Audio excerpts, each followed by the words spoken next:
Le conte de la petite chatte qui n'avait pu être ni maman ni mère.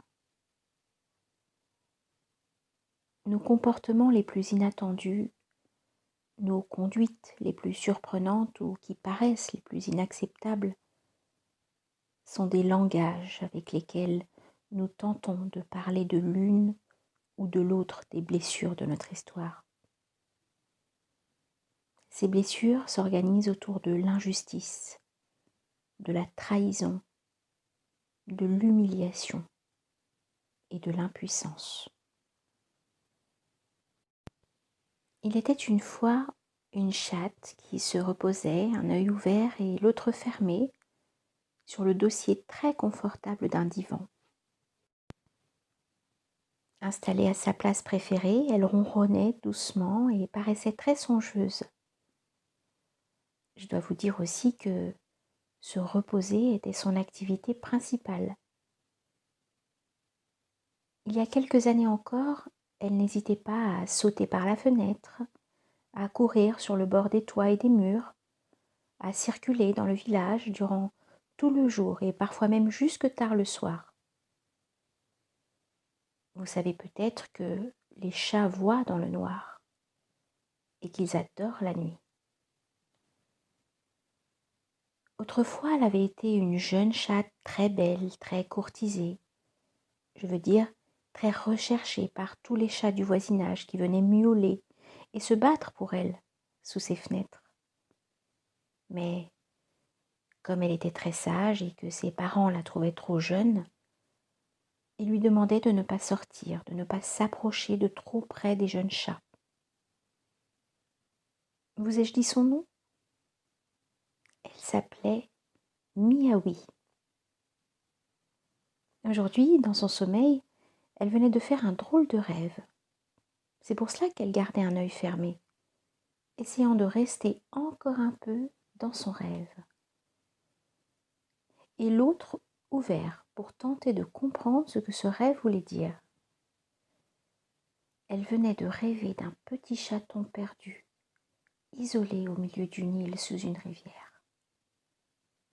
Et dans son rêve, elle se tenait au bord de la rivière, impuissante à aller secourir le chaton, craignant l'eau et la violence du courant. En effet, au pays des chats, les rêves sont très importants. Ils permettent de mieux comprendre les mystères de leur vie. Car il y a toujours une part de mystère dans la vie de chacun. Par exemple, dans la vie de Miaoui, il y avait un secret qu'elle n'avait jamais dit à personne. Un secret qui remontait au temps de sa jeunesse, justement. Je vous ai dit que ses parents ne voulaient pas qu'elle sorte la nuit ou qu'elle s'attarde avec des chats. Mais un jour, elle avait rencontré un chat nouvellement arrivé dans le quartier. Un chat marin. Oui, oui, cela existe. Un chat qui était matelot sur un bateau de guerre qui devait bientôt lever l'ancre, mais cela, Miaoui ne le savait pas encore. Car la première fois qu'il s'était vu, ou plutôt qu'elle l'avait aperçu, elle avait senti ses yeux devenir très doux, son cœur battre très fort dans sa poitrine de chatte et son poil devenir très brillant. En un mot, elle était amoureuse. Amoureuse, cela veut dire, pour une chatte, sentir son cœur plus grand, tout vivant, avoir l'impression d'être plus belle, plus légère. À partir de cet instant, elle n'avait plus eu qu'un désir, revoir ce chat, rechercher sa présence, parler avec lui, sentir la patte qu'il mettrait sur son épaule, son museau contre le sien, faire le projet de le voir encore et encore, et surtout s'approcher tout contre lui, car elle se sentait bien quand il était là.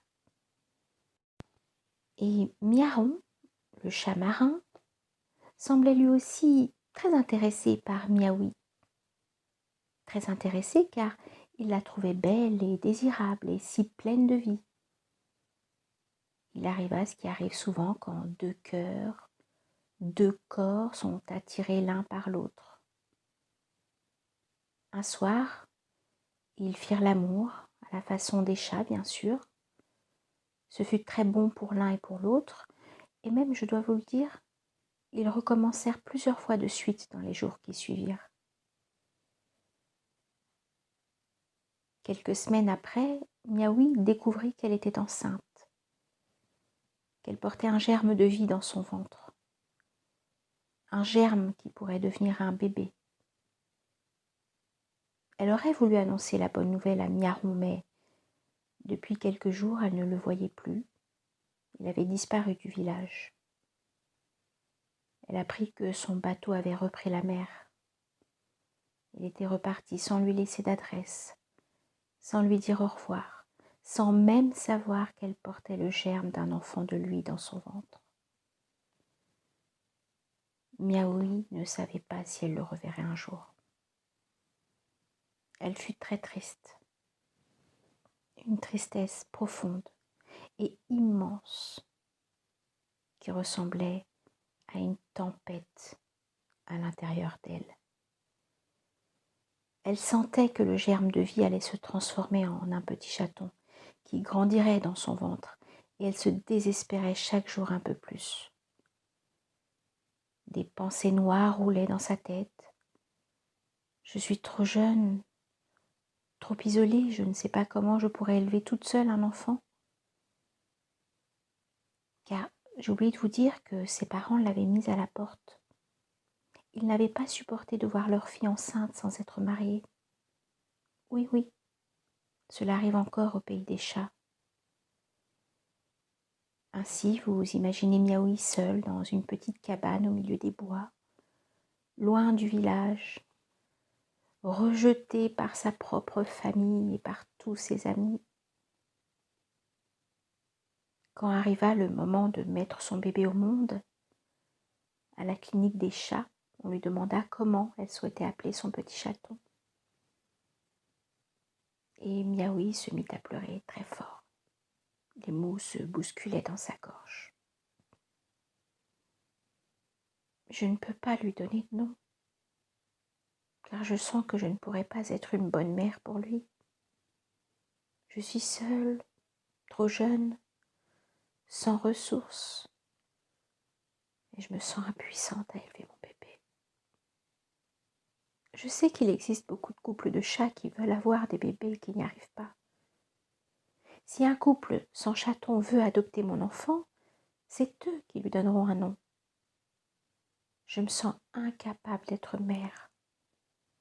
On va croire que je l'abandonne, mais je veux le confier à des parents qui seront plus capables que moi de le rendre heureux.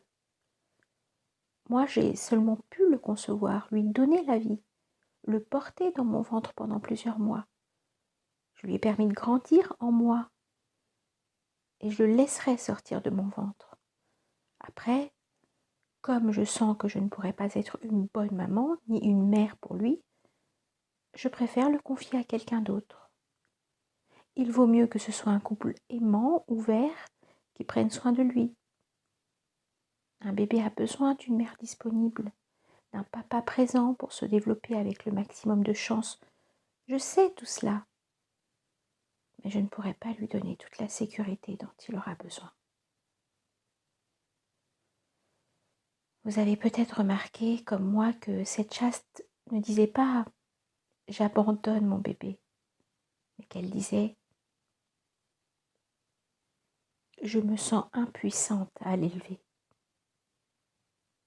Et même si plus tard on pense qu'elle a abandonné son chaton, ne le croyez pas. Une mère n'abandonne jamais son enfant. Elle peut se sentir insuffisante, impuissante, démunie, mais elle ne rejette pas son enfant. À la clinique des chats, on essaya d'expliquer à Miaoui que si elle voulait prendre soin de son enfant, on l'aiderait, on la soutiendrait, on l'encouragera à le garder et à s'occuper de lui. Mais Miaoui était trop désespérée. Elle n'avait pas suffisamment confiance en elle. Aussitôt son petit chaton sorti du ventre, elle refusa de le regarder et demanda qu'on l'emporte dans un foyer où sont gardés durant quelques jours les bébés en attente d'avoir des parents de remplacement. On les appelle des parents adoptifs qui viendront les recueillir, leur offrir un nom et les élever en leur donnant tout ce dont un enfant a besoin. Je sais que tout cela peut vous révolter, vous mettre en colère. Vous pouvez peut-être penser qu'une maman n'a pas le droit de laisser son enfant à d'autres parents. Cependant, je ne sais si vous avez entendu que Miaoui, à sa façon, avait été très généreuse, très courageuse. J'ai même envie de dire très loyale avec son bébé.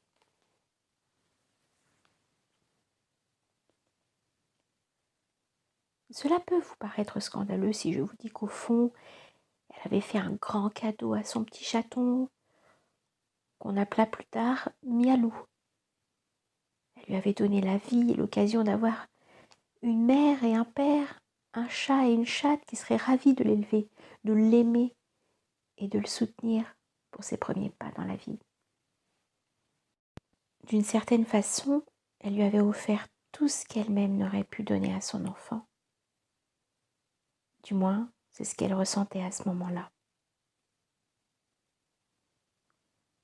Ainsi, bien des années plus tard, Miaoui, qui songeait sur le dossier du divan et qui avait fait le rêve dont je vous ai parlé au début de mon histoire, se disait « J'espère que ce petit chaton que j'ai porté dans mon ventre il y a si longtemps est devenu un beau petit chat, qu'il a pu grandir auprès de parents aimants et disponibles. C'est vrai que je ne sais même pas son nom, mais j'ai plaisir à imaginer qu'il est heureux. Et si on lui a dit qu'il était un enfant adopté, que sa mère l'avait abandonné, qu'il ne m'en veuille pas trop.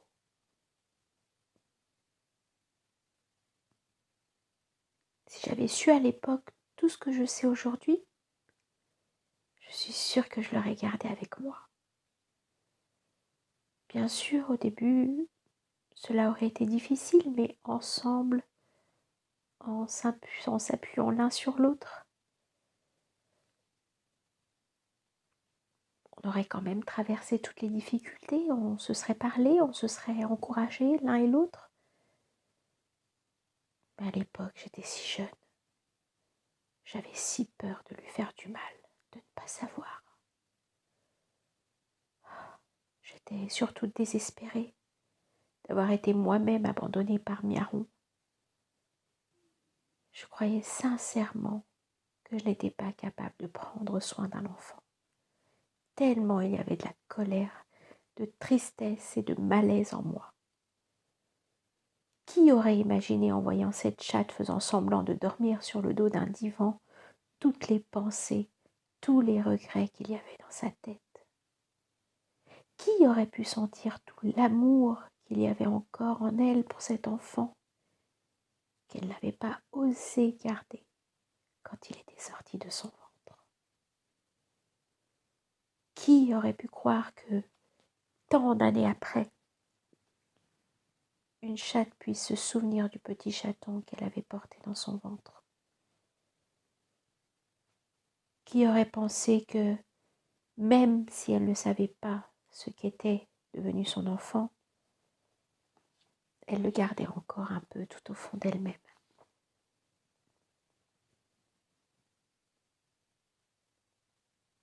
Comme un souvenir précieux.